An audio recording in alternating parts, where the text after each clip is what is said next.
IISCO still প্ল্যান্টে আধুনিকীকরণের কাজ ইতিমধ্যে শুরু হয়েছে। আর আধুনিকীকরণের কাজে স্থানীয় যুবক যুবতীদের কাজের দাবিতে স্থানীয় তৃণমূল কংগ্রেস কাউন্সিলর অশোক রুদ্রের নেতৃত্বে বিক্ষোভ দেখালো যুবক যুবতীরা। তাদের দাবি যে প্রায় 30,000 কোটি টাকা কারখানায় আধুনিকীকরণের কাজে লগ্নি হবে।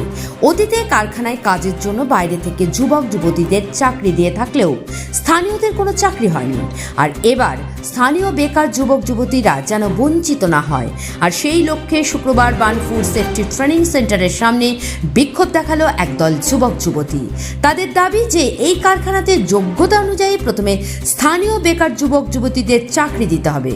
অন্যদিকে স্থানীয় কাউন্সিলর অশোক রুদ্র বলেন, আধুনিকীকরণের কাজ শুরু মাস 4 আগে হয়েছে। ইসকো ম্যানেজমেন্টের সঙ্গে আমাদের কথা হয়েছে যে আউটসোর্সিংয়ে যে লোক নেওয়া হবে তাতে স্থানীয় যুবক যুবতীদের নিতে হবে। এরপর যদি না পাওয়া যায় তবে ইসকো কর্তৃপক্ষ বাইরে থেকে লোক নিতে পারবে।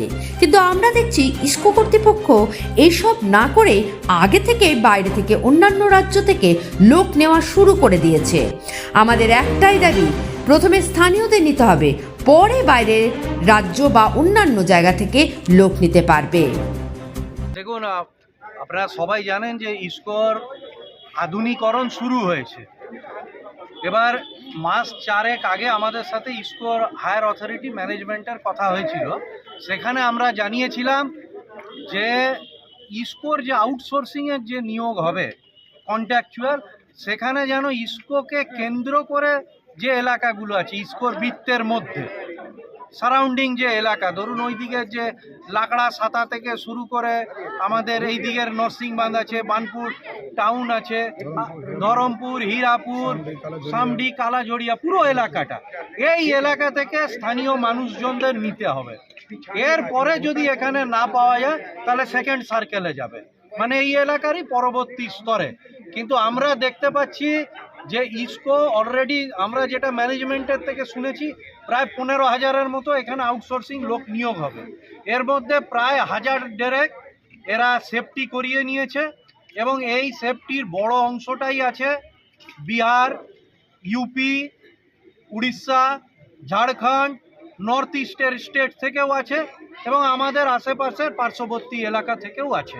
এবার এখানে দুটো বিষয় আমাদের মূল প্রোটেস্ট, যে এক হচ্ছে প্রথম স্থানীয় নিতে হবে, আর দ্বিতীয় নম্বর ইসকোর ম্যানেজমেন্ট এবং আমাদের ঠিকাদারদের একটা অংশ, ম্যানেজমেন্টের একটা পার্ট আর এই ঠিকাদারদের একটা পার্ট মিলে কি করে, ইচ্ছাকৃতভাবে বাইরে থেকে লেবার আনে।